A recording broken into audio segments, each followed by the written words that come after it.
যখন একজন মানুষ মনে মনে আমাকে ডাকে, আমিও মনে মনে ওকে স্মরণ করি। মনে করেন আপনি মনে মনে আল্লাহকে বলছেন, আল্লাহ আমি অসুস্থ, আমাকে শেফা দাও, বা আমার রিজিকের টেনশন আছে, আমার রিজিকের টেনশন দূর করে দাও, আল্লাহ আমাকে হেফাজত করো, আল্লাহ আমাকে দিনের জ্ঞান দাও, তোমার আনুগত্য করার তৌফিক দাও। এই যে মনে মনে আপনি আল্লাহকে ডাকছেন, নিঃসন্দেহে ওই মুহূর্তে আল্লাহ পাক আপনাকে স্মরণ করছে। সাত আসমান ভেদ করে আরশের উপর থেকে আল্লাহ পাক আপনাকে স্মরণ করছেন। আল্লাহ পাক বলছেন, যখন একজন মানুষ জনসমক্ষে আল্লাহকে স্মরণ করে, যেমন আমরা এখন করছি, জনসমক্ষে সবার সামনে আল্লাহর কথা আলোচনা করছি, আল্লাহ পাক বলছেন আমিও তখন এর চেয়ে অনেক উত্তম জনসমাবেশে ওই বান্দাদের কথা স্মরণ করি।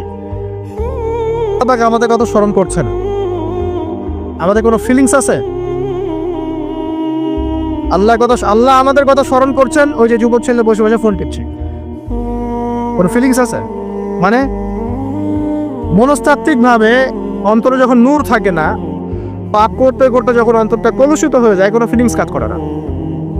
একজন খুন করবে, কোনো ফিলিংস নাই। সুদ খাচ্ছে, কোনো ফিলিংস নাই। জিনা করছে ডেইলি, কোনো ফিলিংস নাই। দেখবেন ঘুষ নিচ্ছে, দুর্নীতি করছে, মানুষের সম্পদ আত্মসাৎ করছে, যারা বলবেন ফিলিংসও নাই, আমি একটা পাপ করছি। কখন এরকম হয় জানেন? যখন এক কথায় যখন মানুষ পাপ করতে করতে করতে করতে, এই যে কলব বলে একটা কথা আছে, এই কলবের উপরে কালো কুৎসিত একটা মরিচা করে যায়, তখন আর ফিলিংস কাজ করে না। তো ফিলিংস কাজ করার বুদ্ধি কি?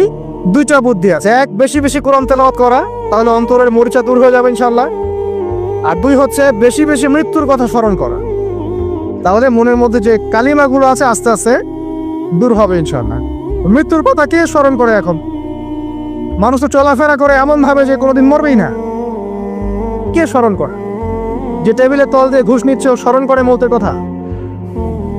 যে মেয়েটা বোরখা পরে যে ডেটিং করে বেড়াচ্ছে, জেনা করে বেড়াচ্ছে, ও কি মৃত্যুর কথা স্মরণ করে? যে ছেলেটা এখনকার যুব সমাজের বেশিরভাগই মাদকের সাথে সম্পৃক্ত, গার্লফ্রেন্ড বয়ফ্রেন্ড অ্যাফেয়ার্সে আছে, হ্যাঁ, টিকটক প্রজন্ম, আড্ডাবাজি করে সময় কাটায়, গুন্ডামি করে, মাস্তানি করে, এর মধ্যে কোনো ফিকির আছে? একজনকে বড় দায়িত্ব দেওয়া হয়েছে, সবার সম্পদ লুটপাট করে খাচ্ছে, এর মৌতের ফিকির আছে নাকি? এর মধ্যে ফেরাউনি চেতনা এসেছে, আনা রব্বুকুমুল আলা, আমি মহান রব, আমি তোমাদের মহান রব। ওদের মধ্যে ওই চেতনা কাজ করছে যে সূরা মুমিনুনে যেটা বলা আছে, যে আমরা এখানেই জন্ম নেই, এখানেই মারা যায়, আমরা পুনরুত্থিত হব না। ইন হিয়া ইল্লা হায়াতুনা দুনিয়া নামুতু ওয়া নাহইয়া ওয়া মা নাহনু বিমাবউসিন।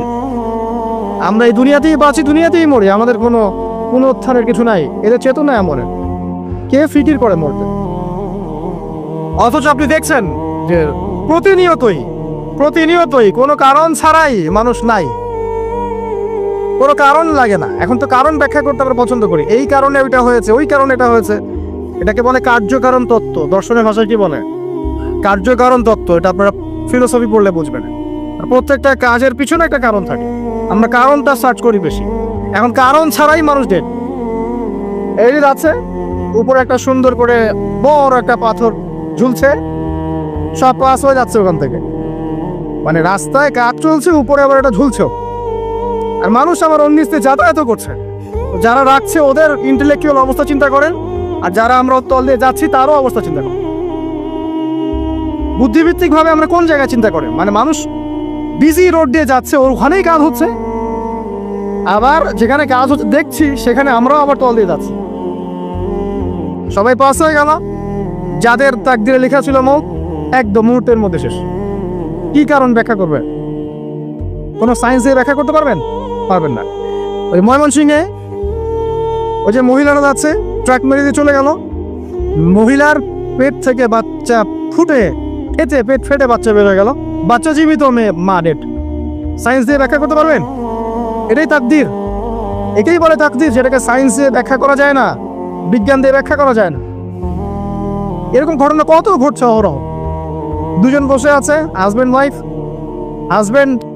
হাজব্যান্ডের যাওয়ার কথা, হাজব্যান্ড ওয়াইফের গাড়িতে বসছে, আর ওয়াইফ হাজব্যান্ডের গাড়ি ড্রাইভ করছে। আর এই হাজব্যান্ডের দুশ্মন যে ছিল, সে টার্গেট করেছিল যে ওই লোকটাকে গুলি করে মারবে রাস্তায়। যেহেতু ওয়াইফ হাজব্যান্ডের গাড়ি ড্রাইভ করছে, রাস্তায় ওয়াইফ ডেড, হাজব্যান্ড জীবিত, তাকদির। তো তাকদিরকে কি আপনি এই ভাগ্যটা কি আপনি সায়েন্স দিয়ে ব্যাখ্যা করতে পারবেন? সম্ভব? অহরহ এরকম মৌতের ঘটনা ঘটছে, তারপরেও দেখবেন যুবকদের এই বিলাসিতা, এই মানে আড্ডাবাজি, মেয়েদের পিছনে ঘোরা, এই যে মাদক সেবন করা, টিকটক করা, বুদ্ধি প্রতিবন্ধী প্রজন্মের মতো, এগুলো থামছে না। কোনো শিক্ষাই তারা নিতে যাচ্ছে না। এই বয়স হয়ে গেছে, অনেক বয়স, দেখবেন ওই যে চায়ের দোকানে বসে ক্যারাম খেলছে, বুড়া মানুষ, তার হায়াতের কতদিন বাকি আছে আল্লাহ ভালো জানেন। দেখবেন দিব্যি কোনো টেনশনই নাই, ক্যারাম বোর্ড খেলছে, ওখানে লুডু খেলছে। দেখেন আর যে আপনাদের গ্রামাঞ্চলে যে চায়ের স্টলগুলো আছে, দেখবেন ওই যে টিভি ছেড়ে রেখে দিবে, ঘন্টা পর ঘন্টা টিভি চলছে, মানুষ চা খাবে 1 কাপ আর টিভি দেখবে 5 ঘন্টা। ওর যে হায়াতের কোনো মূল্যই তার কাছে নাই। আল্লাহ পাক তাকে একটা সময় দিয়ে পাঠিয়েছেন, কোনো ফিলিংসই না। অথচ মানুষ প্রতিদিন, দিনে রাতে, প্রত্যেক দিন মানুষ অহরহ মারা যাচ্ছে। যাদের ভিতরে মৌতের চিন্তা আছে তারা কিন্তু পাপ কম করলেও ফিরে আসে আল্লাহর দিকে, কারণ তাদের প্রতি মৌতের ফিকির আছে। আর যাদের মৃত্যুর কোনো চিন্তা নাই, তারা এই রাজনীতি বলেন, অর্থনীতি বলেন, সমাজনীতি বলেন, আর এই পরিবার আর ধর্ম বলেন, সমস্ত ক্ষেত্রে পাপ করে বেড়াবে, কোনো ফিকির নেই। আল্লাহ পাক আমাদেরকে মৌতের ফিকির করার তৌফিক দান করুন এবং পরকালের জীবনটাকে আসল জেনে দুনিয়ার কাজগুলো করার তৌফিক আল্লাহ পাক দান করুন। আসেন, তো এবার আপনি শুকরিয়া আদায় করছেন, আলহামদুলিল্লাহিল্লাযী আহইয়ানা বা'দা মা আমাতানা ওয়া ইলাইহিন নুশুর। আধা ঘন্টা আগে ঘুম থেকে উঠেছেন, এখন কি করবেন? বাথরুমে যাচ্ছেন। এই বাথরুম করাটাকে দুনিয়াবি কাজ না? এই কাজটা ইবাদত হবে যদি আমি ঢোকার সময় বাম পা দিয়ে ঢুকি আর বলি, কি বলি? আল্লাহুম্মা ইন্নী আউযু বিকা মিনাল খুবসি ওয়াল খাবায়েস। এখন বাথরুম করতে আপনার 10 মিনিট লাগুক আর 15 মিনিট লাগুক আর 5 মিনিট লাগুক, এই পুরো সময়টা নেকি পাবে না। সুবহানাল্লাহ। আর কি চাই? বের হব, এখন বের হওয়ার সময় কি বলবো? গুফরানাকা, নেকি পাচ্ছেন। একটা তো আছে, আলহামদুলিল্লাহিল্লাযী আযহাবা আনিল আযান ওয়া আফানি গুফরানাকা। এবার আপনি ওযু করবেন। ওযুটা ধীর স্থির ভাবে করবেন, তাড়াহুড়া করবেন না। ওযুর প্রত্যেকটা অঙ্গ প্রত্যঙ্গ 3 বার করে ধোয়ার চেষ্টা করবেন। শুধু মাথা মাসে হবে কয়বার? 1 বার। ওযু করার পরে আপনি হাত তুলে আল্লাহর কাছে দোয়া করুন। ওই সময়টা কখন? রাত 4টা থেকে 4:30 বাজে, তাই না? তার মানে আল্লাহ রাব্বুল আলামিন এখন প্রথম আসমানে আছেন। কিভাবে আল্লাহ পাক আছেন সেটা আল্লাহর উপর ছেড়ে দেন, আমাদের এটা নিয়ে ব্যাখ্যা করার দরকার নাই, চিন্তাও করার দরকার নেই। আল্লাহ পাক বলেছেন আমি নেমে আসি, বাস নেমে আসি। এত বেশি বুদ্ধিজীবী হওয়ার দরকার নেই। খুব বেশি বুদ্ধিজীবী হয়ে গেলে আমার মানুষ খেয়ে হারিয়ে ফেলেন, অত দরকার নাই। শুনেছি, মেনেছি, ব্যাস যথেষ্ট। আল্লাহ পাক নেমে আসেন, কি বলেন? আল্লাহ বলেন যে কেউ কি আছো আমার কাছে কিছু চাইবে, আমি দিব। কেউ কি আছো যে আমাকে ডাকবে, আমি তোমার ডাকে সাড়া দেব। কেউ কি আছো আমার কাছে কোনো কিছু দোয়া করবে, হ্যাঁ হাজত আছে, আমি পূরণ করে দেব। এভাবে আল্লাহ পাক ফজর পর্যন্ত বলতেই থাকেন। বলেন তো আমাদের কোনো ফিকির আছে? আমরা সবাই ঘুমাই কয়টায়? হয় 1টায়, না 2টায়, না 3টায় ম্যাক্সিমাম এখনকার। আমি যে বিষয়টা নিয়ে কথা বলছি এটা খুবই কঠিন। 9টা থেকে 10টার মধ্যে বা 11টার মধ্যে ঘুমাতে হবে, এটা খুবই কঠিন বিষয় এখনকার জেনারেশনের কাছে। এর জন্য প্রথম যে কাজটা সেটা হলো রাত্রেবেলা স্মার্টফোন আর চালানো যাবে। এশার নামাজ শেষ, ফোন একদম ডয়ারে লক করে রাখতে হবে। কিছু করার নাই, এটা না করতে পারলে আপনি ঘুমাতে পারবেন না, ঘুমাতে পারবেনই না। এবং এরপর দিনে আসছে, তখন বলছি দিনে কিছু কাজ আছে, দিনের কাজগুলো যদি আমরা ঠিকঠাক মতো করি তাহলে রাতে তাড়াতাড়ি ঘুম আসবে ইনশাআল্লাহ। যদি না করি তাহলে ঘুম আসবে না। তো শেষ রাতে আল্লাহ পাক আসমানে নেমে আসেন, প্রথম আসমানে, এবং এই আহ্বান করতে থাকেন। তাই ওই সময় ওযু করার পরেই আপনি হাত তুলে আল্লাহর কাছে দোয়া করা শুরু করেন। আপনার যত চাওয়া পাওয়া আছে আল্লাহর কাছে ঢেলে দেন, ইনশাআল্লাহ আল্লাহ রাব্বুল আলামিন আপনাকে খালি হাতে ফেরাবেন না ইনশাআল্লাহ। আল্লাহ পাক তো এমন করে বলেছেন যে কেউ হাত তুলেছে আল্লাহর কাছে আর আল্লাহ পাক সেটাকে খালি ফিরিয়ে দিবেন, এটাতে আল্লাহ লজ্জা বোধ হয়। কথা বুঝতে পারছেন? আমাদের যাদের অনেক সম্পদ আছে বা সামর্থ্য আছে এবং মন আছে বড়, তাদের কাছে যখন কেউ সাহায্য চায় আপনার খালি ফিরেতে লজ্জা লাগে না?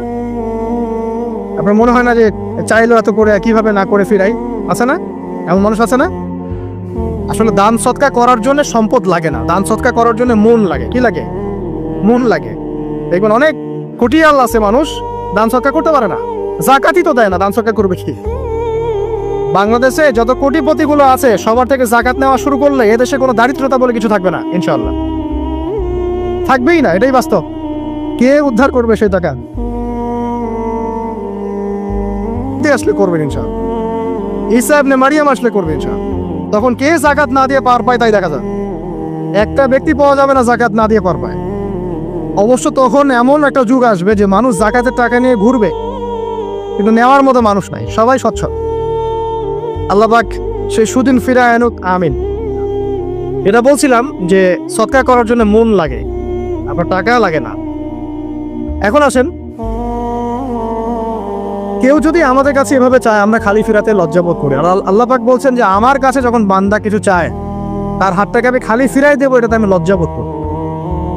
দোয়া করলে কয়েকটা বিষয় একটা হবেই, হয় আপনি সাথে সাথে সেটা পাবেন, না হলে একটু দেরিতে পাবেন, না হলে আল্লাহ পাক সেটা জমা করে রাখবেন পরকালের জন্য। পরকালে যখন আপনি দাঁড়াবেন আল্লাহর সামনে, আল্লাহ বলবেন দুনিয়াতে তুমি এই বিষয়গুলো চেয়েছিলে, আমি দুনিয়াতে দেই নাই, পরকালে তোমার জন্য সঞ্চিত রেখেছি, এখন না। তখন মানুষ কি বলবো জানেন? আমরা বলবো যে আল্লাহ দুনিয়াতে কিছুই যদি না পাইতাম, আজকেই সব দিত তাহলে। তো বেশি বেশি দোয়া করার অভ্যাস তৈরি করেন, বেশি বেশি দোয়া করেন। দোয়াই ইবাদত, আর দোয়া হল ইবাদা, দোয়াই ইবাদত। দোয়া করতে থাকেন, ইনশাআল্লাহ দেখবেন আল্লাহর সাথে আপনার সম্পর্ক গাঢ় হবে। যার সাথে আল্লাহর সম্পর্ক যত বেশি গাঢ় হবে, ইনশাআল্লাহ সে তত বেশি পরকালের বাসিন্দা হবে, দুনিয়ার বাসিন্দা কম হবে। আল্লাহ পাকে নূর এবং মারিফত অর্জন করতে পারবে ইনশাআল্লাহ তাআলা। এবারে আমরা কি করব?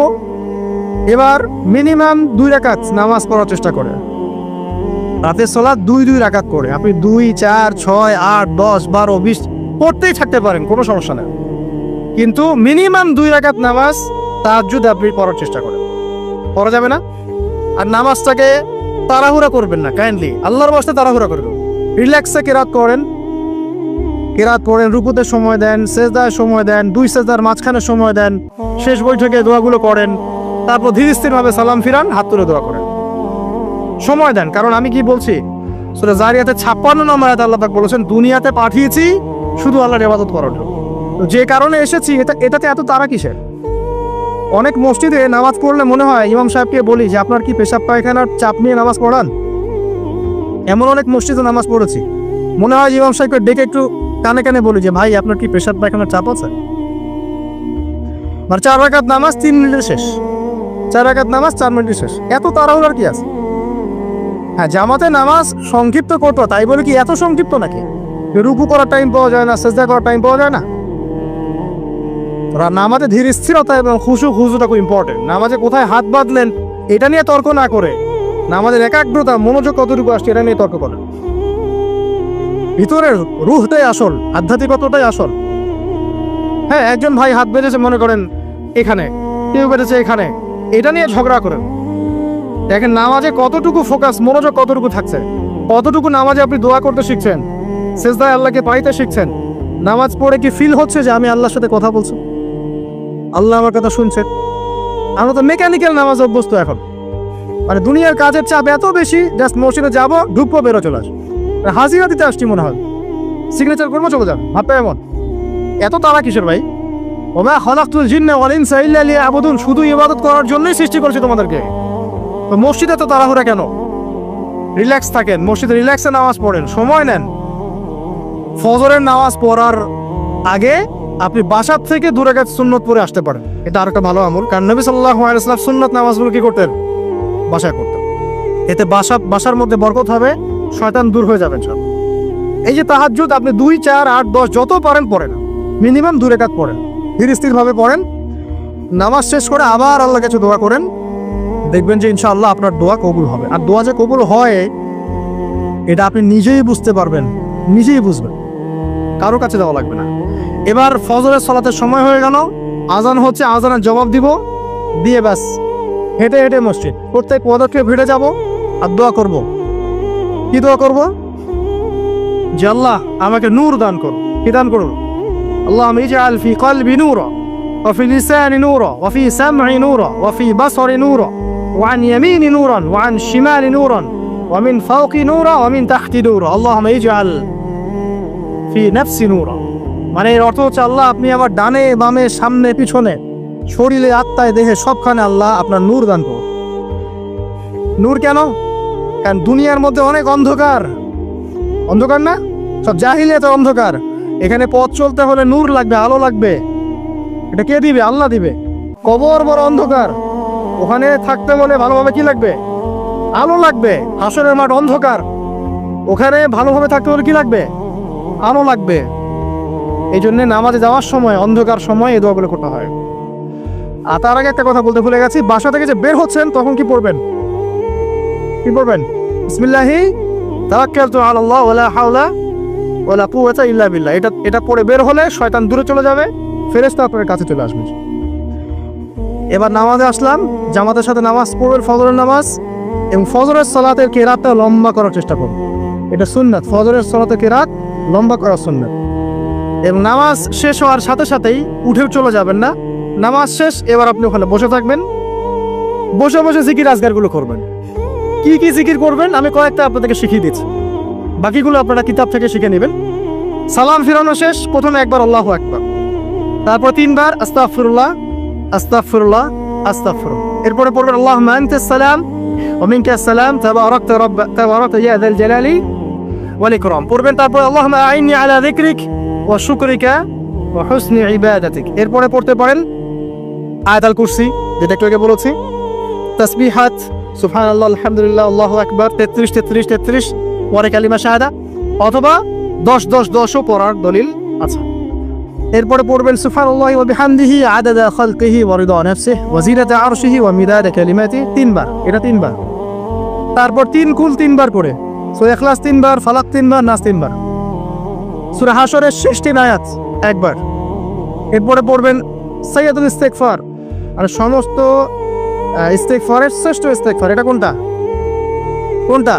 আল্লাহুম্মা আনতা রাব্বি লা ইলাহা ইল্লা আনতা খালাকতানি আনা আবদুক ওয়া আনা আলা আহদিক ওয়া ওয়া'দিক মাস্তাতা'তু আউযু বিকা মিন শাররি মা সানা'তু আবু'ু লাকা বিনি'মাতিকা আলাইয়া ওয়া আবু'ু বিযানবি ফাগফির লি ফাইন্নাহু লা ইয়াগফিরু যুনুবা ইল্লা আনতা। এটা যে পড়বে সকালে পড়ে যদি রাতের মধ্যে মারা যায় জান্নাত ইনশাআল্লাহ, আবার সন্ধ্যায় পড়ে যদি সকালের আগে মারা যায় জান্নাত ইনশাআল্লাহ। এত বড় অস্ত্র, এত বড় একটা সুযোগ। এরপরে পড়বেন আমার পছন্দের কয়েকটা, আউযু বিকালিমাতিল্লাহি তাম্মাতি মিন শাররি মা খালাক 3 বার। এটা যদি আপনি পড়েন আপনি দৃশ্য অদৃশ্যের ক্ষতি থেকে বেঁচে থাকবেন ইনশাআল্লাহ। দুষ্ট জিন শয়তান আপনারা কোনো ক্ষতি করতে পারবেন না ইনশাআল্লাহ। আরেকটা খুবই শক্তিশালী দোয়া আছে, সেটা হলো বিসমিল্লাহিল্লাযী লা ইয়াদুররু মা ইসমিহি শাইউন ফিল আরদ ওয়ালা ফিস সামা ওয়া হুয়াস সামিউল আলিম 3 বার করে। এইটা যে পড়বে, এই যে জিন বলেন, ভূত বলেন, যে পেতনি বলেন, যেগুলো আমরা ভয় পাই, ঠিক আছে, চোখ লাগা বলেন, বদনজর বলেন, যা যা আছে, হিংসুকের হিংসা, কোনো কিছুই আপনার কোনো ক্ষতি করবে না ইনশাআল্লাহ। এবং ইনশাআল্লাহ আপনি হঠাৎ মৃত্যুবরণ থেকে বেঁচে থাকবেন ইনশাআল্লাহ, হঠাৎ মৃত্যুবরণ। এটা কিন্তু সবার জন্য নিয়ামত না, এটা সবার জন্য নিয়ামত না। তারপর আসেন, এরপর পড়বেন 10 বার লা ইলাহা ইল্লাল্লাহ ওয়াহদাহু লা শারীকা লাহু লাহুল মুলক ওয়া লাহুল হামদ ওয়া হুয়া আলা কুল্লি শাইইন কাদির। এটা 10 বার পড়লেও হবে। আর যদি 100 বার পড়তে পারেন তাহলে আপনার চেয়ে বেশি নেকি কেউই অর্জন করতে পারবে না। যদি 100 বার এই দোয়াটা কেউ পড়ে সারা দিনে, লা ইলাহা ইল্লাল্লাহ ওয়াহদাহু লা শারীকা লাহু লাহুল মুলক ওয়া লাহুল হামদ ওয়া হুয়া আলা কুল্লি শাইইন কাদির, ওই দিন শয়তান তার কাছে আসবে না। 100 গুনাহ আমলনামা থেকে কেটে দেওয়া হবে, 100 নেকি লিখে দেওয়া হবে, এবং আল্লাহর কাছে দিন শেষে একটা তালিকা পেশ করা হয়, আজকে দিনে কে কি আমল করেছে, এই তালিকায় তার নাম দেখবেন সবার আগে আছে। ওই ব্যক্তির নামও থাকতে পারে যে 100 বারের চেয়ে বেশি পড়েছে, তখন তার নাম আগে চলে যাবে, এর নামটা পরে চলে আসবে। কথা বুঝতে পারছেন? মিনিমাম 100 বার পড়তে পারলে খুব ভালো হয়। যদি না পড়েন কমপক্ষে কয়বার? 10 বার। আসেন, এরপরে পড়বেন 10 বার দরুদ শরীফ, আল্লাহুম্মা সাল্লি আলা মুহাম্মাদ ওয়া আলা আলি মুহাম্মাদ, যেটা আছে দরুদ ইব্রাহিম, এটা পড়তে পারেন, অথবা ছোট করে পড়তে পারেন আল্লাহুম্মা সাল্লি ওয়া সাল্লিম আলা নবিনা মুহাম্মদ, এটা বললেও হবে, অথবা আল্লাহুম্মা সাল্লি আলা মুহাম্মাদ ওয়া সাল্লিম, এতটুকু পড়লেও ইনশাআল্লাহ ওয়াকাদায় হয়ে যাবে। 10 বার যে ব্যক্তি দরুদ পড়ে সকালে সন্ধ্যায়, নবী সাল্লাল্লাহু আলাইহি ওয়াসাল্লাম তার জন্য পরকালে সুপারিশ করবেন ইনশাআল্লাহ। যদি আমরা নবীজির সুপারিশ পেতে চাই, দরুদের কোনো বিকল্প নাই, বেশি বেশি দরুদ পড়তে থাকেন, আর সুন্নাহ অনুসরণ করেন, বেশি বেশি দরুদ পড়তে থাকেন, মিনিমাম সকালে 10 বার, সন্ধ্যায় 10 বার, ইনশাআল্লাহ আল্লাহ নবী সুপারিশ করবেন ইনশাআল্লাহ তাআলা। আর কাছে রাদিতু বিল্লাহি রাব্বান ওয়া বিল ইসলামি দীনান ওয়া বি মুহাম্মাদিন সাল্লাল্লাহু আলাইহি ওয়াসাল্লাম নবিয়্যা, এর একটা বড় ফজিলত আছে। কি ফজিলত? যে ব্যক্তি এই দোয়াটা সকাল সন্ধ্যা 3 বার করে পড়ে, কিয়ামতের মাঠে আল্লাহ পাকের উপর হক হয়ে যাবে, ওয়াজিব হয়ে যাবে, আল্লাহ ওই ব্যক্তিকে সন্তুষ্ট করে দিবেন ইনশাআল্লাহ। সন্তুষ্ট করে দিবেন মানে কি? ইনশাআল্লাহ সে জান্নাতে যাবে। আরেকটা আছে, এটা বলে শেষ করি, হাসবি আল্লাহু লা ইলাহা ইল্লাহু আলাইহি তাওয়াক্কালতু ওয়া হুয়া রাব্বুল আরশিল আযীম। এটা পড়তে হবে 7 বার। কয়বার? 7 বার। তাহলে কি হবে? আপনার দুনিয়া আখিরাতের যে চাওয়া পাওয়াগুলো আছে, এর জন্য আল্লাহ পাকই আপনার জন্য যথেষ্ট হয়ে যাবে ইনশাআল্লাহ, কাউকে লাগবে না।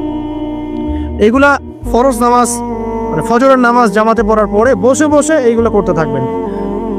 যদি দোয়া আগে করা হয়, নামাজের মোনাজাত যেটা হচ্ছে আমাদের সমাজে, এটা যদি আগে করে ফেলা হয়, তাহলে দোয়ার পরে বসে থাকবেন, বসে বসে এগুলো পড়তে থাকবেন। যদি পড়েন, ইশরাকের নামাজটা পড়ে মসজিদ থেকে বের হতে পারে। ইশরাকের নামাজ মানে ফজরের সূর্য উঠে যাওয়ার পরে 2 রাকাত নফল পড়ে যে ব্যক্তি যাবে বাসায়, মানে প্রথমে ফজরের নামাজ জামাতে পড়েছে, জিকির আজকার করেছে, ইশরাকের সময় হয়েছে, নামাজ পড়ে বের হলো, এই ব্যক্তির আমল নামায় একটা কবুল হজের নেকি দেওয়া হবে, একটা কবুল ওমরার নেকি দেওয়া হবে ইনশাআল্লাহ। এগুলো খুবই সহজে আমল করা যায়। এরপরে আপনি বাসায় ফিরে গিয়ে বা মসজিদেই কোরআন তেলাওয়াত করবেন।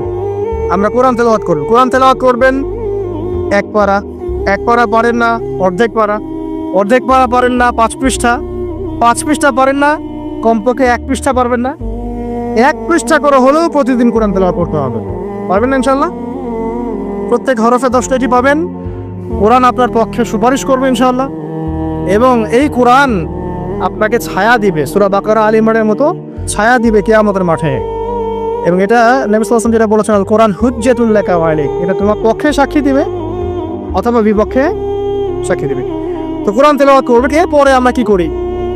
আমরা হয়তো যে যার মতো চলে যাই, কেউ স্কুলে চলে যান, নাস্তা করেন। আচ্ছা, নাস্তার আগে একটা কথা বলি। সকালে নাস্তা করবেন এমনভাবে যে, এখনকার ডক্টররাও বলেন এই কথাটা, সকালবেলা একটু বেশি খেতে হয়, সকালবেলা একটু বেশি হেভি ফুড নিতে হয়, দুপুরে তার চেয়ে একটু কম, রাতে আরও কম।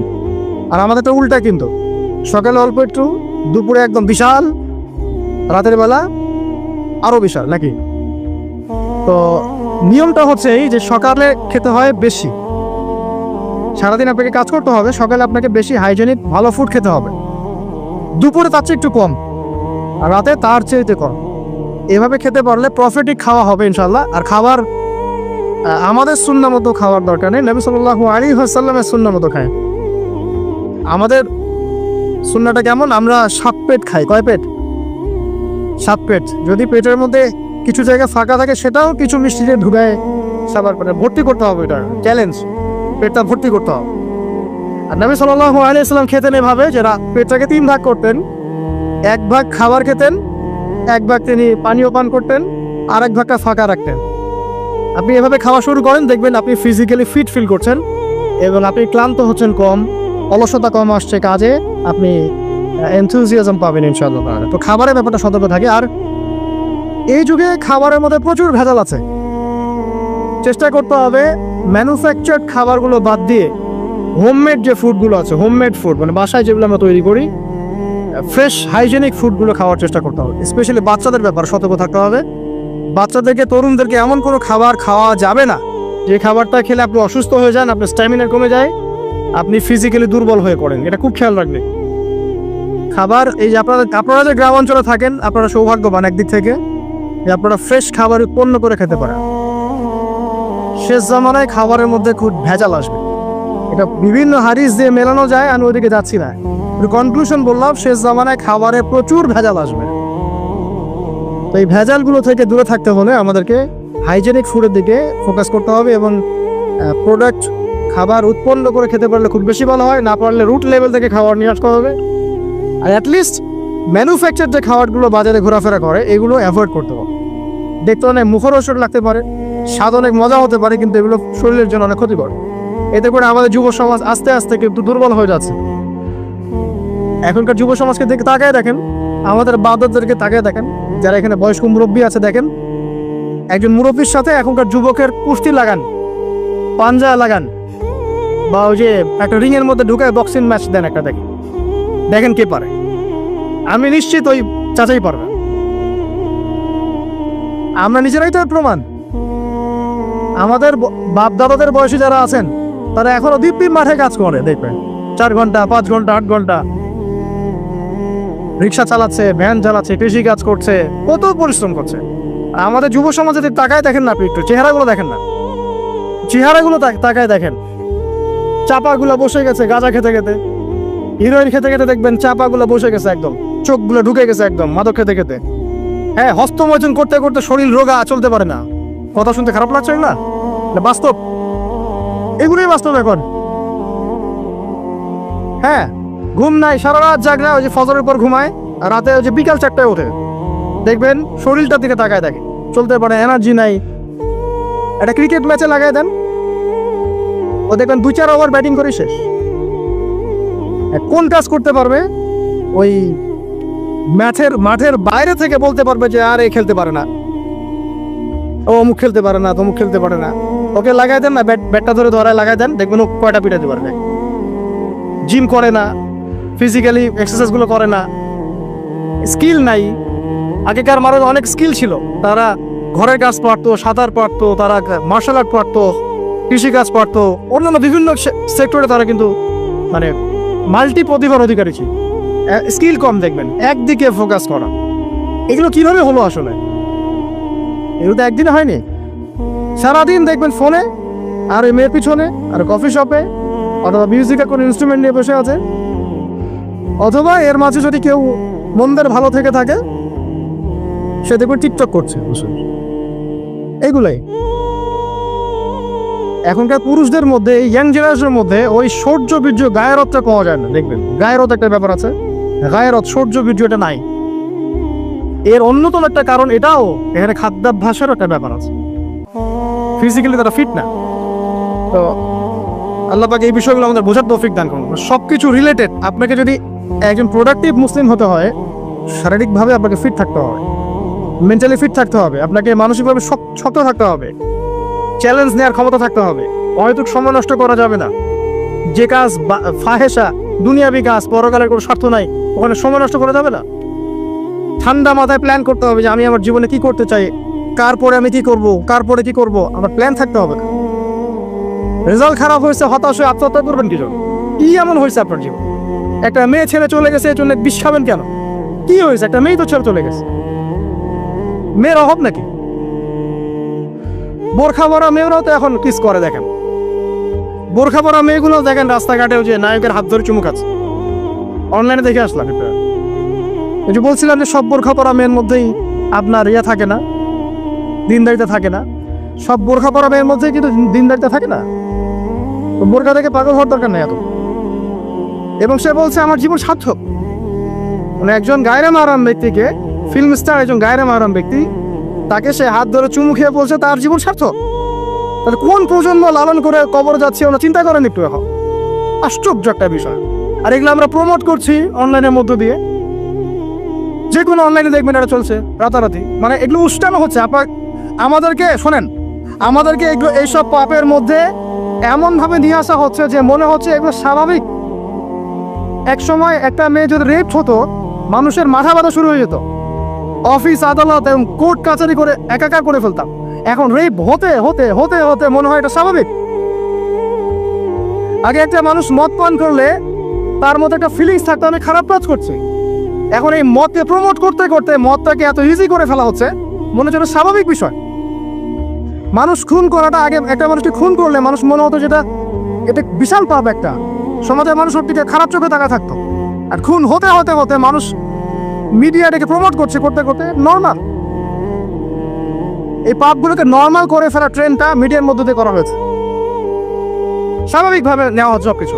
গার্লফ্রেন্ড বয়ফ্রেন্ড অ্যাফেয়ার্সকে আগে মানুষ লুকায় লুকায় করতো, চিঠি দিলেও লুকায় লুকায়, যেটা কেউ জানতে না পারে। এখন ওপেন রাস্তায় সব, মানে এটা নর্মাল করে ফেলা হচ্ছে। আরো যে কি হবে সামনে আল্লাহ ভালো জানেন। সুবহানাল্লাহ। যারা বড় বড় শহরগুলোতে থাকি তাদের তো মানে দিন শুরু হয় আল্লাহ নাফরমানি দিয়ে, আর রাত আসে মানুষের গজব দিয়ে, মানুষের অভিশাপ দিয়ে। মেয়েরা আগে যদি বেপর্দায় চলতো লজ্জা করতো, একটা লজ্জাবোধ ছিল, যে একটা লজ্জা লাগতো যে না আমি খারাপ ভাবে চলছি, মানুষ আমাকে দেখছে কেমন লাগছে। এখন দেখবেন ও গেঞ্জি পরে হাঁটছে, মানে ফিলিংসই নাই, স্বাভাবিক নর্মাল করে ফেলা হচ্ছে এগুলো সবকিছু। ছোট ছোট মেয়েগুলো হচ্ছে, ছোট ছোট বাচ্চা মেয়ে, দেখবেন কয়দিন পরে এটাও স্বাভাবিক হয়ে যাবে। প্রতারণা, আগে মানুষ প্রতারণা করলে মানুষ মনে করতো যে আমাকে মানুষ প্রতারক মনে করতে পারে, একটা চক্ষু লজ্জা কাজ করতো। এখন সেই চক্ষু লজ্জা নাই, নর্মাল। ঘুষ নেওয়াটাকে মানুষ মনে করতো আগে যে কেউ জানতে পারলে হয়তো সমস্যা, নর্মাল এখন নিতেই পারে, ঘুষ ছাড়া হবে না তোমার জব। করাপশনে মানুষ গেলে মানুষ ভয় করতো যদি জেনে যায় আমার চাকরি থাকবে না, এখন নর্মাল। ও বড় করাপ্টেড, তার চেয়ে ছোটটা আরেকটু কম, তার চেয়ে ছোটটা আরেকটু কম, একটা চক্র সবকিছু, এভরিবডি ইনভলভ এর মধ্যে, সবচেয়ে বড় সবাই ইনভলভ। এরকম সিচুয়েশনে আমরা কিভাবে দিন নিয়ে পালন করবো যদি শক্ত না হই? সব চলে যাচ্ছে আজ থেকে, সব চলে যাচ্ছে। একটা সময় ছিল একজন মুসলিম ব্যক্তিকে অন্যায়ভাবে মেরে ফেলবে, একজন মুসলিম নারীকে অন্যায়ভাবে রেপ করবে, মানুষ চিন্তাই করতে পারবে। একজন মুসলিম নারীর সম্ভ্রম বাঁচানোর জন্য এই ভারতবর্ষে সশস্ত্র যুদ্ধ হয়েছে বিন কাসিমের নেতৃত্বে, একটা মেয়ের ইজ্জত বাঁচানোর ইস্যুকে কেন্দ্র করে। এখন লক্ষ লক্ষ মুসলিম মেয়ের ইজ্জত নষ্ট করা হচ্ছে, কারো কোনো ফিলিংস নাই, স্বাভাবিক। একটা রাষ্ট্রদূতকে হত্যা করেছিল তাবুক যুদ্ধের সময়, নবী সাল্লাল্লাহু আলাইহি ওয়াসাল্লাম 30,000 সৈন্য নিয়ে ধাওয়া করেছিলেন। এত বড় সাহস, আমার রাষ্ট্রদূতকে হত্যা করো?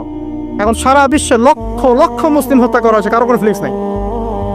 আমি বুঝাতে যাচ্ছি আপনাদেরকে, সবকিছুকে নর্মাল করে ফেলা হয়েছে। কয়দিন পর দেখবেন ছেলে নর্মালি বিয়ে করে ফেলবে। দেখেন এখন একটু চক্ষু লজ্জায় কাজ করে যে আমি সমকামী, মানুষ কি মনে করবে? আস্তে আস্তে দেখবেন এমন সময় আসবে ও মনে করবে যে নর্মাল। সবকিছুকে এই মিডিয়ার মধ্যে দিয়ে নর্মাল করা হচ্ছে। এইসব মিডিয়াগুলো ইউজ করা থেকেও দূরে থাকা উচিত। আল্লাহ পাক আমাদেরকে হেফাজত করুন, আমিন। আসুন, ফজরের সালাতে কথা বলছিলাম, আমি অনেক দূরে চলে গেছি। জাস্ট পড়েন, ফজরের নামাজ পড়েন, সময়টা কাজে লাগান। আমি বলছি সময়গুলোকে কাজে লাগান। ফজরের পর খাওয়া দাওয়া করবেন, রাসূলের সুন্নাহ মতো খান, ইবাদত হবে ইনশাআল্লাহ। এরপরে আপনি কিছুটা সময় এক্সারসাইজ করেন, খেলেন, মাঠে গিয়ে খেলেন, কোনো সমস্যা নাই। ওই টিকটক চালানোর চাইতে, ওয়ান দেখার চাইতে মাঠে গিয়ে খেলেন। মাঠে ফুটবল খেলেন আধা ঘন্টা, বা ক্রিকেট খেলেন, বা এমন কোনো খেলা খেলেন যে খেলাটাতে আপনার শারীরিক কসরত হচ্ছে, তাও খেলেন। অথবা এগুলোতে সুযোগ না থাকলে আপনি চলে যান জিমে গিয়ে জিম করেন, ফিজিক্যালি কাজ করেন। অথবা মাঠে গিয়ে আপনার বাবাকে সাহায্য করেন, আপনার বাবা যে গেছে মাঠে তাকে সাহায্য করেন। আল্লাহ পাক আমাদেরকে তৌফিক এনায়েত করুন, আমিন। ফিজিক্যালি ফিট থাকার চেষ্টা করা হোক। এরপরে আসেন, সকাল 10টার দিকে যখন চলে আসবো আমরা, তখন আমরা চেষ্টা করবো 2 রাকাত চাশতের নামাজ পড়ার জন্য, বা সালাত দুহা যেটাকে বলা হয়। সালাত দুহা যে ব্যক্তি পড়বে তার রিজিক আল্লাহর পক্ষ থেকে বরকত নেমে আসবে ইনশাআল্লাহ। এরপর কি করবেন? এরপর আমরা হয় কেউ যাব স্কুলে, কেউ কলেজে, কেউ হয়তো অফিসে, কেউ ব্যবসায়। আমরা এখন সবাই আমাদের এক কর্মক্ষেত্রে যাব। যারা শিক্ষাক্ষেত্রে যাব স্টুডেন্ট হিসেবে, তারা চেষ্টা করব কি, আমরা চেষ্টা করব যে আমরা যে জ্ঞানটা অর্জন করছি এই জ্ঞানটাকে যেন ইসলামের কল্যাণে কাজে লাগাতে পারি। আপনি জেনারেল লাইনেই পড়েন আর মাদ্রাসা লাইনেই পড়েন, একই নসিহত।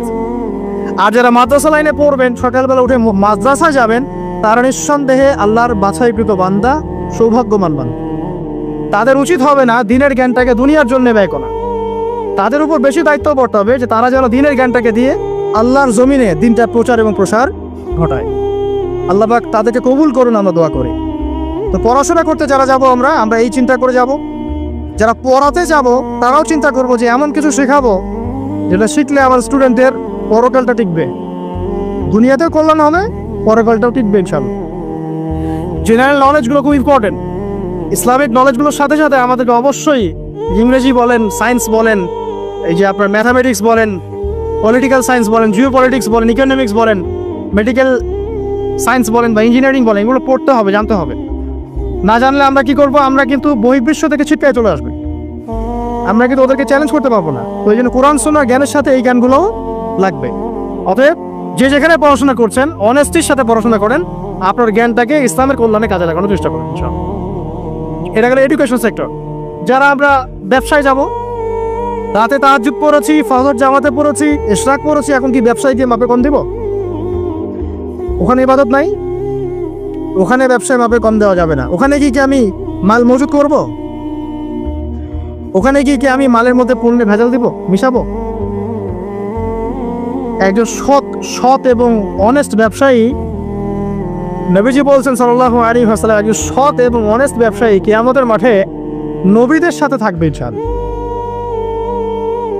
আর যারা মাপে ভেজাল দিবে, অন্যে ভেজাল দিবে, অন্যকে ঠকাবে, নবীজি বলছেন মান গাশশানা ফালাইসা মিন্না, যে ব্যক্তি মানুষের সাথে ধোঁকাবাজি করে, প্রতারণা করে, মাপে কম দেয়, ঠকায়, মজুত করে, জনগণকে কষ্ট দেয়, গভর্নমেন্টকে চাপে ফেলে, এরা আমাদের উম্মতের অন্তর্ভুক্ত।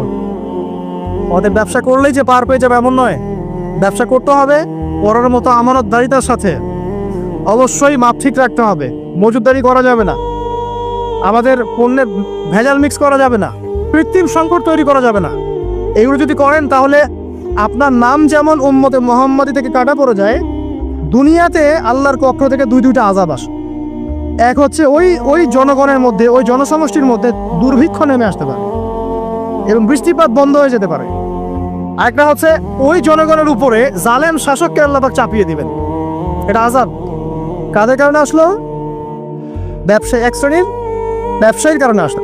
কিছু কিছু মানুষের ফলে সারা নেশন সাফার করে। যেমন এই যে যারা দেখবেন অনলাইন অফলাইনের মধ্যে অশ্লীলতা ছড়িয়ে বেড়াচ্ছে, নোংরামি, ফাহেসা, বেপরদামি এগুলো ছড়িয়ে বেড়াচ্ছে, এদের কারণে সমাজের মধ্যে এমন সব রোগ ব্যাধি আসবে যেগুলো আগে আমরা নামও শুনি নাই। হাদিস,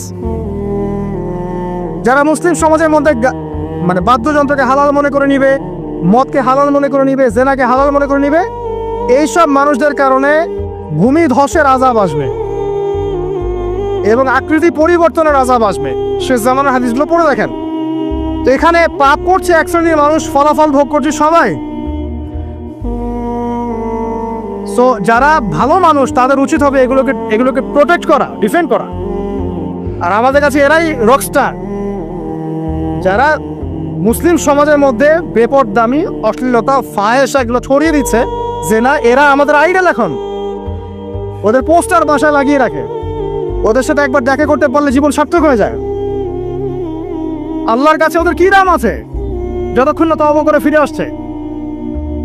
একজন ভ্যান চালক, একজন ইমানদার ভ্যান চালক, রিক্সা চালক যে 5 ওয়াক্ত নামাজ পড়ে, সে আল্লাহর কাছে ওর চেয়ে অনেক বেশি সম্মানিত।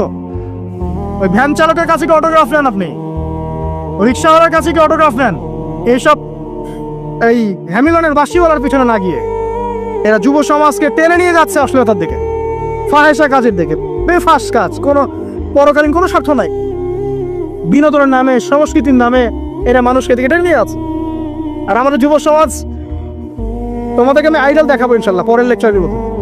খালিদ বিন ওয়ালিদ তোমার আইডল, আলী ইবনে আবি তালিব তোমাদের আইডল, মুহাম্মদ সাল্লাল্লাহু আলাইহি ওয়াসাল্লাম তোমার আইডল, ইমাম হুসাইন তোমার আইডল, মোহাম্মদ বিন কাসিম তোমার আইডল, তারেক বিন জিয়া তোমার আইডল, ওমর ইবনে খাত্তাব তোমার আইডল। আইডল ঠিক খুঁজে পাও না তোমরা জীবনে আইডল খুঁজে পাও না? কাকে ফলো করবা? একজনের নাম বলবে, একজন অমনি মুহাম্মদ সাল্লাল্লাহু আলাইহি ওয়াসাল্লামের পরে একজনের নাম যদি বলতে পারো আমাকে, আলী রাদিয়াল্লাহু আনহুর জীবনী পড়ো যাও, আলী ইবনে আবি তালিব রাদিয়াল্লাহু আনহুর জীবনী পড়ো যাও, গিয়ে দেখো তোমার আইডল এখানে বসে আছে, লুকিয়ে আছে। তাদের মধ্যে ছিল ব্যক্তিত্ব, শৌর্যবীর্য, আনুগত্য, জ্ঞান, প্রজ্ঞা, দিন প্রতিষ্ঠার তামান্না, জিহাদ, এবং তারা বদর, উহুদ, খন্দক, খায়বার করেছেন।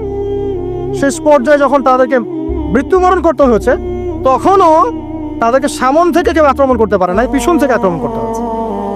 বীরদেরকে কেউ সামন থেকে মারতে পারে না, পিছন থেকে মারতে পারে। আইডল খুঁজে পাও না তোমরা? মেসি তোমার আইডল, নেইমার তোমার আইডল, বলিউড হলিউডের নায়ক নায়িকা তোমাদের আইডল, সুবহানাল্লাহ, বাংলাদেশের নায়ক নায়িকা তোমাদের আইডল। যারা জীবনে কত পাপ করেছে তারা নিজেরাই জানে, ওদের বিবেকই ভালো করে জানে যে ওরা কত পাপ করেছে। তোমাকে বাইরের চাকচিক্য দেখে মনে হচ্ছে খুব সুন্দর সুশ্রী, ভিতরের কলিজাটা এদের কুৎসিত কালো। আলেম ওলামার কাছে এসে পড়ে থাকো, যারা বড় বড় ওলামায়ে কেরাম তাদের কাছে এসে পড়ে থাকো, তারা তোমাদেরকে পথ দেখাবে ইনশাআল্লাহ। আল্লাহ পাক বোঝার তৌফিক দান করুন। আমি আর লম্বা করছি না, শেষ করে দিচ্ছি ইনশাআল্লাহ। লেখাপড়া এবং ওয়ার্কের বিষয়গুলো বলছিলাম যে আমরা যারা লেখাপড়া করবো, প্রফিটিক লাইফস্টাইল করতে হলে এবং প্রোডাক্টিভ মুসলিম হতে হলে লেখাপড়াটা করতে হবে আল্লাহ সন্তুষ্টির জন্য। চাকরি বাকরি ব্যবসা বাণিজ্য যাই করে, কৃষিকাজ, সব কিছুর উদ্দেশ্য হবে কি আল্লাহ সন্তুষ্টি অর্জন করে এবং ওই ক্ষেত্রে সৎ থাকা, কাউকে না ঠকানো, মাপে কম না দেওয়া, দুর্নীতি না করা, ঘুষ না নেওয়া। তাহলে আপনার জীবনের প্রত্যেকটা কাজই কি হবে? ইবাদত হিসেবে গণ্য হবে ইনশাআল্লাহ তাআলা। শেষ করার আগে আমরা জোহরের ওয়াক্তে চলে আসছি। আপনি আপনার জব সেকশনে কাজ করছেন, নামাজের ওয়াক্ত হলো, নামাজ পড়ে নেবেন। আচ্ছা, নামাজের আগে আপনি 4 রাকাত সুন্নাত পড়বেন, শেষে 2 রাকাত। চেষ্টা করবেন দিনে 12 রাকাত সুন্নাত পড়ার জন্য। ফজরের আগে 2, জোহরের আগে 4, পরে 2, 6 আর 2 8, মাগরিবের পরে 2, এশার পরে 2। এই যে মোট 12 রাকাত সুন্নাত যে ব্যক্তি নিয়মিত পড়বে, জান্নাতে আল্লাহ পাক তার জন্য একটা ঘর নির্মাণ করবেন ইনশাআল্লাহ তাআলা। প্রতিদিন একটা ঘর, প্রতিদিন একটা করে ঘর আপনি পেতে পারেন মাত্র 12 রাকাত নফল বা সুন্নাত আদায় করার মধ্য দিয়ে। জোহরের ওয়াক্তে চলে আসলে আমরা যেখানে থাকি, স্কুলে বা কলেজ, ইউনিভার্সিটিতে বা চাকরি ক্ষেত্রে, নামাজটা পড়ে নেবেন ইনশাআল্লাহ। এরপর আবার কাজে যান, কাজ করেন, লাঞ্চ করেন, খাওয়া দাওয়া করেন। আবার খাওয়ার সুন্নাত ভুলে যান না। 7 পেট না, 1 পেট খাওয়ার, 1 পেট পানি, 1 পেট ফাঁকা, এবং হাইজেনিক ফুড, ম্যানুফ্যাকচার্ড না। তারপরে যান, রেস্ট করেন, কাইনুল আছে তাকে বলেন, 1 থেকে 1.5 ঘন্টা রেস্ট করেন, ঘুমান। তারপর আপনি বিকেল সময়টা আবার আসরের নামাজ পড়েন, আপনার কর্মক্ষেত্রে কাজগুলো সারেন। সন্ধ্যায় আপনি আবার বাসায় ফিরে আসবেন। সন্ধ্যায় বাসায় ফিরে আসবেন, ফিরে আসার পরে মাগরিবের সালাত পড়লেন জামাতে। পড়ার পরে বিকেল টাইমটা, মাগরিবের আগে বিকেল টাইমটা আপনি ঘুরতে যান, পরিবারকে সময় দেন, বাচ্চাদেরকে সময় দেন, একটু দিনী ভাইদের সাথে বসেন। ওই সময় যদি কোনো হালাকা অ্যারেঞ্জ করা যায়, মসজিদ ভিত্তিক তালিমে বসেন, যদি হাদিস পড়েন, কোরআন দার্স নেন, বা অনলাইনে কোনো লেকচার শুনেন, বা বই পড়েন, কিছু একটা করে। আর পরিবারকে সময় দেন। পরিবারকে সময় দেওয়ার পর মাগরিবের ওয়াক্ত হয়ে যাওয়ার পরে, মাগরিবের নামাজ শেষ, ফজরের পর আপনি যে আমলগুলো করেছেন মাগরিবের পর, সেই আমলগুলো আবার করতে হবে, সেম কাজ। এভাবে করতে করতে দেখবেন 1 ঘন্টা চলে গেল। বাসায় গিয়ে আপনি পরিবারকে সময় দেন, আপনার অফিসের কাজ, হোমওয়ার্ক, স্কুলের কাজ, ইউনিভার্সিটির কাজ, এগুলো শেষ করেন। শেষ করার পরে আপনি রাতের খাবার খেয়ে নেন, খেয়ে নিয়ে আবার চলে আসেন মসজিদে, এশার নামাজ পড়েন, পড়ে বাসায় গিয়ে জাস্ট ঘুম, আর দেখা দেখি নাই। তখন আপনি আবার দেখবেন ফজর ওই 4টা 3টে উঠতে পারবেন, তাহাজ্জুদ পড়তে পারবেন, ফজর পড়তে পারবেন, আবার আপনার দিনটা লম্বা হবে ইনশাআল্লাহ। এভাবে 1 দিন 2 দিন না, সপ্তাহে 7 দিন, মাসে 30 দিন, বছরে 365 দিন যখন এই প্রজন্ম কাটাতে পারবে, আমরা কাটাতে পারবো, তখন আমাদের মুখে মানাবে দিন ইসলাম প্রতিষ্ঠার কথা। তার আগে আমাদের মুখে এসব কথা মানায় না। এখন আমাদের মুখে এসব কথা এখন মানাচ্ছে না, কারণ আমরা তো আমলই করছি না। আমাদের ঈমান আকীদা ঠিক নাই, আমাদের প্রফেটিক লাইফস্টাইলই তো নাই, নবী সাল্লাল্লাহু আলাইহি ওয়াসাল্লামের মতো লাইফস্টাইলই তো নাই আমাদের। তাহলে আমাদের দ্বারা কেমন করে দিনের পতাকা আল্লাহর জমিনে প্রতিষ্ঠিত হবে বলেন তো দেখি? এভাবে যখন একটা উম্মাহ গড়ে উঠবে, খুবই ডিফিকাল্ট। এটা কিন্তু অনেক বড় চ্যালেঞ্জ। এটাই সবচেয়ে বিগ টাস্ক এখন, যে এই আমরা যারা আছি, আমাদের ইয়াং তরুণ প্রজন্ম, আমাদের মা বোন, বাচ্চা কাচ্চা এবং আমাদের বৃদ্ধ, সবাই মিলে যখন এইভাবে মুভ করবে, তখন দেখবেন একটা জাতি সকাল থেকেই সজাগ। সকাল থেকে জাতি সজাগ। যেমন একটা চমৎকার একটা আইন করা হয়েছে না, রাত 8টায় সব বন্ধ, খুবই ভালো কথা। কেউ অ্যাপ্রিসিয়েট করুক না করুক, আমি শুরুতেই বলেছি আলহামদুলিল্লাহ, খুব ভালো। অ্যাটলিস্ট এখন 10টায় ঘুমাতে পারবেন। তারপরেও দেখবেন 3টার আগে ঘুমাচ্ছে না। কিন্তু আপনি মদিনায় গিয়ে দেখবেন ফজরের পর থেকেই সবকিছু লাইভ, স্কুল, কলেজ, দোকানপাট, অফিস, সব ওপেন। কারণ আমাদের উম্মত, এই উম্মতের জন্য ফজরের পরের সময়টাতেই বরকত রাখা হয়েছে। ঘুমানোর আগে 33 বার সুবহানাল্লাহ পড়বে, 33 বার আলহামদুলিল্লাহ, এবং 34 বার আল্লাহু আকবার। তোমাদের দাস-দাসীর প্রয়োজন হবে না ইনশাআল্লাহ। ওর ব্যাখ্যায় অনেক ওলামায়ে কেরাম বলেছেন এটা নিয়মিত আমল করতে থাকলে রোগ ব্যাধি কম হয়, শরীরে শক্তি আসে, এনার্জি বাড়ে, আপনি নিজের কাজ নিজেই করতে পারবেন ইনশাআল্লাহ। আসুন সামনে যাই। এরকম ঘুমানোর আরো বেশ কিছু আমল আছে, আমি অল্প কয়েকটা বললাম, এগুলোই করা শুরু করেন, আল্লাহ তৌফিক দান করুন। আর যদি পারেন ওযু করে ঘুমাতে পারলে আরো বেশি ভালো হয়। এবার আপনি ঘুমাচ্ছেন ডান কাত হয়ে, কি পড়বেন এই সময়? আল্লাহুম্মা বিসমিকা আমুতু ওয়া আহইয়া, আলহামদুলিল্লাহ, 10 সবার মুখস্থ আছে। এবার ঘুমান। এই যে ঘুমাচ্ছেন আপনি 3 ঘন্টা বা 4.5 ঘন্টা বা 6 ঘন্টা, আপনার এই পুরো ঘুমটা হবে ইবাদত ইনশাআল্লাহ। এবং পবিত্র অবস্থায় ঘুমানোর অভ্যাস করতে থাকলে আল্লাহর পক্ষ থেকে আপনি সত্য স্বপ্ন দেখতে পারেন। এখন এটা সায়েন্স এগুলা বিশ্বাস করে না, আর এই সায়েন্সকে নিয়ে আমার কোনো মাথা ব্যথাও নাই, কারণ এই আজকে একটা কথা বলে কালকে একটা কথা বল, ঠিক আছে? আল্লাহর পক্ষ থেকে আপনি সত্য স্বপ্ন দেখতে পারেন। ইউসুফ আলাইহিস সালাম জেলখানায় বন্দী, সূরা ইউসুফ পড়ে দেখেন। তখন কয়েদিদের মধ্যে দুইজন স্বপ্ন দেখেছে। একজন স্বপ্ন দেখছে তার মাথার উপরে রুটি, উপর থেকে পাখি এটা ঠোকরে কি করছে, খেয়ে নিয়ে চলে যাচ্ছে। আরেকজন স্বপ্ন দেখেছে যে সে শরাব পান করাচ্ছে একজনকে, আছে না সূরা ইউসুফে? তো ইউসুফ আলাইহিস সালাম বললেন যে যার মাথা থেকে পাখি ঠোকরে খেয়ে নিচ্ছে খাবার, তাকে শুলদণ্ড দেওয়া হবে। আর যে শরাব পান করাচ্ছে সে অতি শীঘ্রই মুক্ত হয়ে যাবে, জেল থেকে ছাড়া পেয়ে যাবে। কয়দিন পর তাই হলো। এই যে স্বপ্ন যারা দেখেছে এরা কি মুসলিম? এই স্বপ্ন যারা দেখেছে এরা কিন্তু মুসলিম না। ইউসুফ আলাইহিস সালাম মুসলিম, তিনি আল্লাহর নবী, তিনি স্বপ্নের ব্যাখ্যা করছেন, কিন্তু এখানে একজন অমুসলিমের স্বপ্ন সত্য হয়েছে। একজন অমুসলিমকে আল্লাহ পাক স্বপ্ন দেখাতে পারেন, দলিল আছে কোরআনে। সত্য স্বপ্ন বলে একটা বিষয় আছে, যেটার জন্য অবশ্যই আল্লাহ পক্ষ থেকে নূর দরকার, স্বচ্ছ একটা মন দরকার, কলবুন সালিম দরকার, বেশি বেশি আমল দরকার, হ্যাঁ, আধ্যাত্মিকতা দরকার, আল্লাহর মারিফত দরকার। তারপরে ইনশাল্লাহ সত্য স্বপ্নের প্রশ্ন আসবে। সারাদিন টিভি দেখে, গান সিরিয়াল দেখে, গালিগালাজ করে, গীবত তহমত করে, খোঁচাখুচি করে, চুলাচুলি করে, এদের সাথে স্বপ্নের কি সম্পর্ক? এদেরকে তো শয়তান স্বপ্ন দেখা হয়। কথা বুঝতে পারছেন না? ফজরের নামাজের পরে নবী সাল্লাল্লাহু আলাইহি ওয়াসাল্লাম বসে থাকতেন, সাহাবীরা তাকে বলতেন কে কোন স্বপ্ন দেখেছে, তিনি বলতেন, এবং তিনি স্বপ্নের ব্যাখ্যা ইন্টারপ্রিটেশন করতেন, এটা এটা এটা এমন, এটা এমন। এমনকি এই যে আপনার উহুদের যুদ্ধের আগের রাতে অনেক সাহাবী স্বপ্ন দেখেছে, এবং পরের দিন দেখবেন উহুদের দিনে অনেক সাহাবী শহীদ হয়েছে। তো যাই হোক, ওইদিকে আমি যাচ্ছি না। তো এই যে ঘুমটা আপনি ঘুমাচ্ছেন, ইনশাআল্লাহ আপনার ঘুমটা কি হচ্ছে? ইবাদত হচ্ছে না? আলহামদুলিল্লাহ। আলেম যারা, তাদের ঘুমও ইবাদত। যারা যে মুসলিম, মুমিন, মুত্তাকি, আলেম, তাদের ঘুমগুলো কি ইবাদত। এবং ঘুমন শেষ, ঘুমের মধ্যে যদি দুঃস্বপ্ন দেখেন, তাহলে আপনি বাম দিকে 3 বার থুতু ফেলবেন, ফেলে আউযু বিল্লাহি মিনাশ শাইতানির রাজিম পড়বেন, পরে পাশ পরিবর্তন করে আবার ঘুমাবেন। এটা হয় না ঘুমের মধ্যে অনেক সময়? অনেকে বোবা ধরে, শ্বাস নিতে পারে না। এগুলো এজন্যই হয় কারণ তারা ঘুমানোর আগের জিকির আজগারগুলো করে না। নিয়মিত করলে এগুলো সমস্যা ইনশাল্লাহ হবে না। আপনি নিজের ঘরে নিজেই বোঝেন, হুজুরের কাছে দৌড়ানোর দরকার নাই এত বেশি। নিজের বাচ্চাকে নিয়ে এত দৌড়ানো, এই কবিরাজ, ওই কবিরাজ, ওইখানে দাবিজ, এত তো দরকার নাই। তো নিজের আমল নিজে করেন, দেখবেন আপনি আল্লাহ পাকের পক্ষ থেকে নিরাপত্তার মধ্যে আছেন ইনশাআল্লাহ। আল্লাহ তৌফিক দান করুন।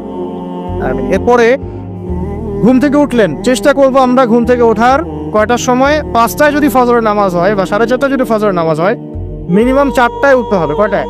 4টায়। এই জন্য যদি অ্যালার্ম দেন ঘড়িতে, অ্যালার্ম দিবেন প্রত্যেক 1.5 ঘন্টা পর পর। মনে করেন যে আপনি 1.5 ঘন্টা ঘুমাতে যাচ্ছেন, তাহলে 1.5 ঘন্টা পরে অ্যালার্ম সেট করবেন, অথবা 3 ঘন্টা পর, অথবা 4.5 ঘন্টা, অথবা 6 ঘন্টা। মানে 1.5 ঘন্টার গুণিতক দিয়ে আপনি অ্যালার্ম সেট করবেন, দেখবেন উঠতে পারবেন খুবই ইজিলি। এতে 1.5 ঘন্টায় আপনার ঘুমের সার্কেলটা পূর্ণ হয়। এটা ঘুমের সার্কেল পূর্ণ হতে আমাদের মাথায় তো রেস্টের দরকার আছে, এটা পূর্ণ হতে 1.5 ঘন্টার মতো সময় লেগে যায়। তো এটা একটা ট্রিক বললাম আপনাদেরকে, আপনি করতে পারেন, উপকৃত হবেন ইনশাআল্লাহ।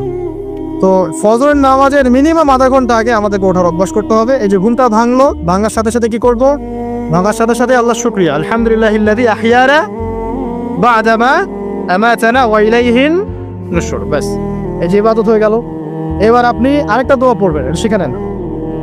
আপনি পড়বেন লা ইলাহা ইল্লাল্লাহ ওয়াহদাহু লা শারীকা লাহু লাহুল মুলকু ওয়া লাহুল হামদ ওয়া হুয়া আলা কুল্লি শাইইন কাদির সুবহানাল্লাহ আলহামদুলিল্লাহ ওয়া লা ইলাহা ইল্লাল্লাহ ওয়াল্লাহু আকবার লা হাওলা ওয়া লা কুওয়াতা ইল্লা বিল্লাহ আল্লাহুম্মা ইগফিরলি। এটা পড়ার পরে হাত তুলে দোয়া করেন, যা দোয়া করবেন তাই পাবেন ইনশাআল্লাহ। জানতেন না? তো এই দোয়াটা হচ্ছে দোয়া কবুলের অস্ত্র। ঘুম থেকে ওঠার পর যদি এই দোয়াটা করে দোয়া করেন, ইনশাআল্লাহ দোয়া কবুল হয়ে যাবে ইনশাআল্লাহ। আমাদের জীবনে চাওয়া পাওয়ার কি অভাব আছে? প্রচুর চাওয়া পাওয়া। বৈধ চাওয়া পাওয়াগুলোকে পাওয়ার জন্য আল্লাহর সাথে সম্পর্ক করতে হয়। যে সময়টা আমরা পাই না, আমাদের সকাল হয় 11টায়, আমাদের সকাল হয় 10টায়, কর্মক্ষেত্র শুরু হয় 10টায়। এই জন্য সকাল ওই যে 5টা থেকে 10টা, এই বরকতটা আমরা পাই না। এভাবে যদি আমরা নিয়মিত 24 ঘন্টা কাটাতে পারি, ওই যে আয়াতটা প্রথম বলেছি, ওয়ামা খালাকতুল জিন্না ওয়াল ইনসা ইল্লা লিয়াবুদুন, আমি জিন এবং মানুষকে শুধুমাত্র আমার ইবাদত করার জন্যই সৃষ্টি করেছি। এই আয়াতটার হক আদায় হবে ইনশাআল্লাহ। ব্যক্তি জীবন সুন্দর হবে ইনশাআল্লাহ, আমাদের পরিবারগুলো সুন্দর হবে ইনশাআল্লাহ, আমাদের যুব সমাজ একটা গতি পাবে, হ্যাঁ, এবং তারা প্র্যাকটিক্যাল বাস্তব বিষয়গুলোকে নিয়ে ব্যস্ত থাকবে, অবাস্তব অনেক জিনিসগুলো পিছনে ছুটবে না। আমাদের সমাজটা সুন্দর হবে ইনশাআল্লাহ। আস্তে আস্তে দেখবেন উম্মার একটা বড় বড় অংশ ইনশাআল্লাহ আযজা ওয়া জাল আগামী দিনগুলোতে দিনকে এগিয়ে নেওয়ার জন্য এবং দিনকে আল্লাহর জমিনে প্রতিষ্ঠার জন্য শক্তি, মেধা, মনন, তাদের এনথুজিয়াজম সব কিছু আল্লাহর সন্তুষ্টির জন্য ঢেলে দেওয়ার প্রয়াস পাবে ইনশাআল্লাহ। তার আগ পর্যন্ত আসলে এগুলো শুধুমাত্র তাত্ত্বিক কথাবার্তা বলে লাভ নাই, প্র্যাকটিক্যাল যখন আমরা এগুলো করতে পারবো ইনশাআল্লাহ তাআলা, তখন দেখবেন সবার মধ্যে একটা ইমানের চেতনা জাগবে, ইমানি চেতনা জাগবে, আমল করার স্পৃহা বাড়বে, ঐক্য বাড়বে, কমিউনিটি বাড়বে, এবং আমাদের হৃদ্যতা বাড়বে, অ্যাক্টিভিটিস বাড়বে, হায়াতেও বরকত হবে, রিজিকেও বরকত হবে, দুনিয়া আখিরাত ইনশাআল্লাহ ভালো হবে। এবং দেখবেন অ্যাজ এ নেশন আমরা সবাই ভালো করবো ইনশাআল্লাহ তাআলা। বিশ্বের বুকে আমরা মাথা তুলে সত্যিকার অর্থেই দাঁড়াতে পারবো ইনশাআল্লাহ তাআলা। আল্লাহ পাক আমাদের সবাইকে তৌফিক ইনায়াত করুন, আমিন। আচ্ছা, আমি লম্বা করছি না, আকুলু কওলি হাযা আস্তাগফিরুল্লাহ লি ওয়া লাকুম ওয়া লিসাইরিল মুসলিমিন। বারাকাল্লাহু লানা ওয়া লাকুম বিল আয়াতিল হাকীম ইন্নাহু তাআলা জাওয়াদুন কারীম রাউফুর রহিম। আমরা আজকে যে আলোচনা শুনলাম, আল্লাহ পাক সবার আগে আমাকে আমল করার তৌফিক দান করুন, অতঃপর আপনাদের সবাইকে আমল করার তৌফিক দান করুন, আমিন। যারাই এই লেকচার শুনবেন তাদের সবাইকে আল্লাহ রাব্বুল আলামিন 24 ঘন্টার এই প্রফেটিক লাইফস্টাইল এবং প্রোডাক্টিভ মুসলিম হিসেবে নিজেকে প্রতিষ্ঠা করার তৌফিক আল্লাহ পাক সবাইকে এনায়েত করুন, আমিন। আল্লাহ পাক আমাদের তরুণ প্রজন্মকে কবুল করুন, তাদেরকে অশ্লীলতার পথ থেকে, ফাহেসা কাজকর্মের পথ থেকে, বিভ্রান্তের মতো জীবনের উদ্দেশ্যহীন একটা প্রজন্ম হয়ে যাওয়ার পথ থেকে আল্লাহ পাক হেফাজত করে আল্লাহ রাব্বুল আলামিনের তাওহীদ, তার দাসত্ব, তার ইবাদত, তার আনুগত্যের দিকে নিয়ে আসুন, আমিন। মুহাম্মদ সাল্লাল্লাহু আলাইহি ওয়াসাল্লামের যোগ্য উম্মাহ হিসেবে কবুল করুন, আমিন। আমাদের মা বোনদেরকে আল্লাহ পাক খাস পর্দা, সত্যিকার অর্থে পর্দা করার তৌফিক দান করুন। আল্লাহ রাব্বুল আলামিন আমাদের বাচ্চা কাচ্চা যারা আছে এদেরকে মুসলিমের মতো মুসলিম হিসেবে মানুষ করার তৌফিক দান করুন। আমাদের উম্মার মধ্যে আল্লাহ পাক ঐক্য দান করুন, একে অপরের হিংসা, বিদ্বেষ, গীবত, তহমত, কাদা ছড়াছড়ি যে অপসংস্কৃতি, এখান থেকে আল্লাহ পাক আমাদেরকে হেফাজত করুন, আমিন। পরিশেষে আমরা বলবো যে আল্লাহ পাক যাকে যেখানে দায়িত্ব দিয়েছেন সবাইকে সেখানে এই দায়িত্ব সঠিকভাবে পালন করার তৌফিক এনায়েত করুন, এবং আগামী দিনগুলোতে ইসলামের বিজয়ে আমাদেরকে ব্যক্তি, পরিবার, সমাজ এবং রাষ্ট্রীয় পর্যায় থেকে ভূমিকা রাখার তৌফিক দান করুন, আমিন। সুবহানাকা আল্লাহুম্মা বিহামদিক আশহাদু আল্লা ইলাহা ইল্লা আনতা আস্তাগফিরুকা ওয়া আতুবু ইলাইক।